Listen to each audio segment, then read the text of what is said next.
আমার আজকের রেসিপি বাঙালির অতি প্রিয় লোটে মাছের ঝুড়ো। তো প্রথমেই মাছগুলোকে পরিষ্কার করে ধুয়ে লবণ আর হলুদ দিয়ে ভালো করে মেখে নেব।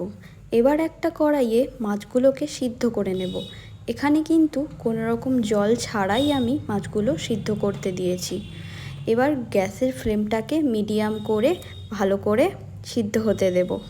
এবার এখানে আমি দুটো মিডিয়াম সাইজের পেঁয়াজ, লঙ্কা আর একটা টমেটো ভালো করে কেটে নিলাম। এবার একটা বড় সাইজের আলুকে একটু মোটা মোটা করে টুকরো করে কেটে নিলাম। এবার মাছগুলো বেশ সিদ্ধ হয়ে এসেছে, এইগুলোকে একটু ঠান্ডা হতে দেব। এরপর একটা ছোট চামচ দিয়ে এই মাছগুলোকে আস্তে আস্তে করে ছাড়িয়ে নেব। এইবার মাছের কাঁটাগুলো কিন্তু খুব সহজেই এইভাবে উঠে আসবে। দেখুন, আমি একটা করে দেখিয়ে দিচ্ছি। এই পদ্ধতিতে যদি কাঁটাগুলোকে আলাদা করা হয় তাহলে কিন্তু খুব সহজেই চটজলদি এই কাজটি হয়ে যায়। এইভাবে সব মাছগুলোকে আমি ছাড়িয়ে নিলাম। এইবারে একটি কড়াইয়ে তেল দিয়ে তেল গরম হয়ে আসলে মাছগুলোকে ভেজে নেব। মাছগুলো কিন্তু খুব কড়া করেই ভেজে তুলে নিতে হবে।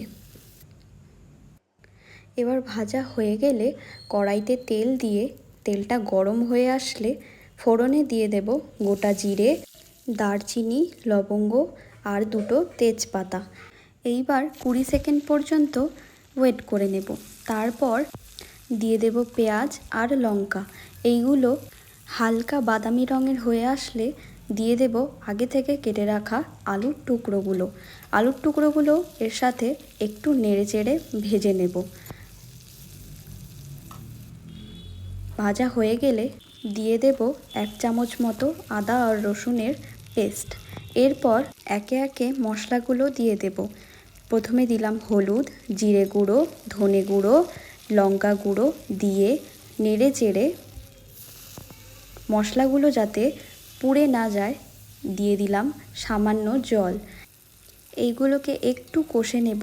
তেল ছেড়ে আসলে দিয়ে দেব টমেটো আর লবণ দিয়ে হালকা নেড়ে চেড়ে দিয়ে দিলাম পরিমাণ মতো উষ্ণ গরম জল।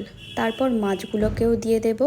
এবার নেড়ে চেড়ে ভালো করে কিছুক্ষণের জন্যে চাপা দিয়ে দেব। তারপর এখানে আমি নিয়েছি ধনেপাতা, এটাকে ভালো করে কেটে নিলাম। এইবার ঝোল খানিকটা শুকিয়ে আসলে দিয়ে দেব ধনেপাতা কুচি। ভালো করে মিশিয়ে নেব।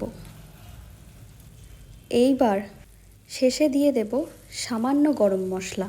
এইবার নেড়ে চেড়ে নামিয়ে নেব। তৈরি হয়ে গেল আমাদের লোটে মাছের ঝুড়ো।